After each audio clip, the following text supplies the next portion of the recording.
Hello, this is Marshallee and welcome to my garden diary. And today I'm focusing on on this plant here. Look at that. When you're close like this, it does look like something from another world. So that is right down to the base and up again. So that is called a blazing star.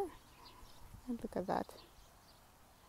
Look at that. Oh, a butterfly just oh, this is so good. This is like a couple of inches from me. If I put my hand out, I could touch it, but I'm not going to do that because it will fly away.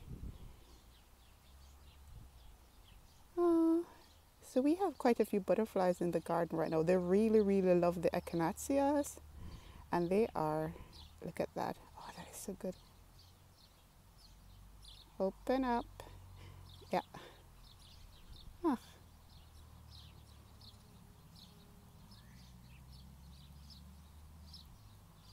Okay.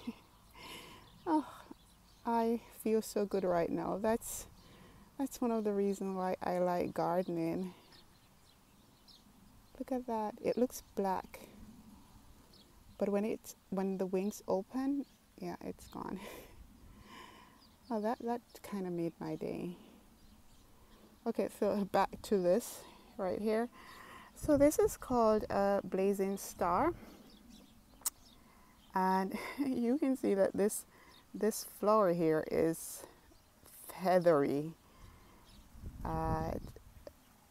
It's feathery and it looks a little bit puffy.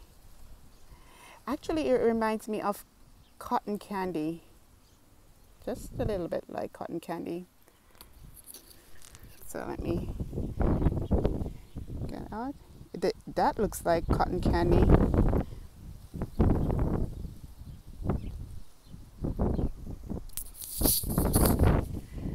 So as I said, this is called a blazing star, and I like this because this one, did I plant this? Yeah, I did. I planted this here because I've had these in the garden for about 4 or 5 years now, and I bought 3 bulbs because you can get them as bulb plants, and I planted 3 bulbs in the garden, and from those 3 bulbs about 5 years ago, they just planted themselves out. So you could either get these as bulbs, but they can also plant themselves out as seeds, and I don't mind that they plant themselves out because it's quite a structural plant, so it grows very vertical. And the foliage is kind of grass-like, so it doesn't take up a lot of space. So I just basically leave them wherever they are, and they just add structure and texture to the garden this time of the year.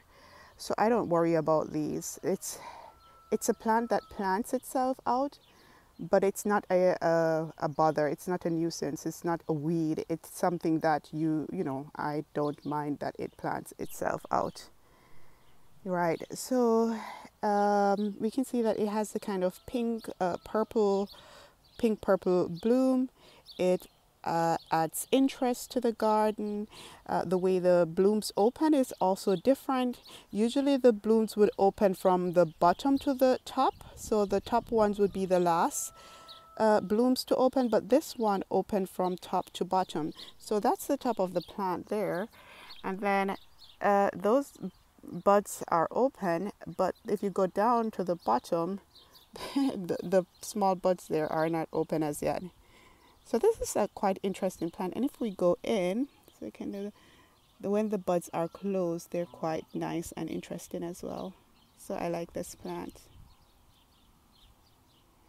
And the buds go way down to the bottom of the foliage right there. And this flower attracts quite a lot of bees and butterfly, and yeah, it's not fussy. It doesn't mind what kind of soil it is, but of course, like most plants, the better care it gets, then the better it performs. But it can perform in anywhere. I really don't pay attention to this plant. I don't give it any special care. I don't pay attention to fertilizing, or yeah, I just pretty much leave it alone. I think it's quite tolerant of wherever it is. So I have this one here, and I think I planted about 3 in this area. And then I have some more in that are not so open in another part of the garden that I'll just show you quickly. So yeah, that's one of the plant there. That's one of my blazing star. And if we go over here, over there are some more. Let's just go over.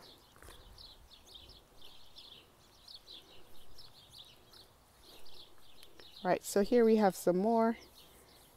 And as you can see, I could have, in this whole area, I could have some more there. So I think what I'm going to do, I'll just, in my mind, reserve this space here for these, because they don't take up a lot of space.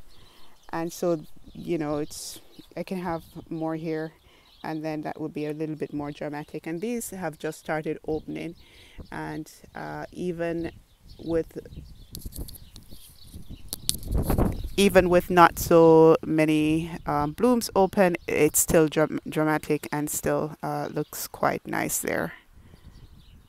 All right, as I said, I started with only 3 plants, and now I have quite a few spread out in the garden here. I like the way it looks here, and I'll just leave it like that. And I think next year there will be more plants that plant themselves out here, and I don't mind that at all. They're quite vertical, but I don't have to stake them because they're quite flexible, so they just move with the wind. We can have quite high winds here, but I don't worry about them breaking or falling over because they're quite flexible and will just you know, move along with the wind. So yeah, so that was it for today's video. I would highly recommend the blazing star. I don't do anything to mine. I don't give them any special fertilizer. I don't think about where I'm planting them. I just let them be, and they add a vertical structure to the garden.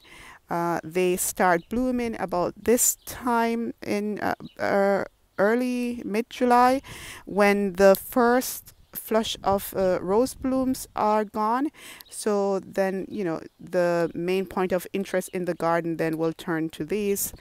So if you're thinking of how to plant plants that that bloomed in a staffled way, then these are ones that you would consider planting for just when the first flush of rose are gone, and then these will take over the focal point in the garden.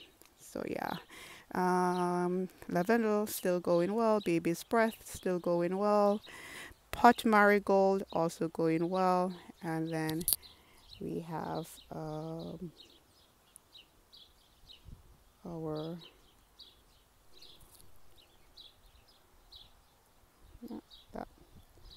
there we have then our blazing star. Right. Okay. Oh, Jacobs. Sorry, that's German. Jacob's ladder still going also well here. The purple ones are also still going well. The white ones are also doing well behind there. I had already cut back the white ones that are there in the background, and they have started coming back. So again, Jacob's lather are also good to have. Echinacea are doing well. Yeah, so yeah. Okay, that is going to be it for today's video, and I will see you in the next one. Bye.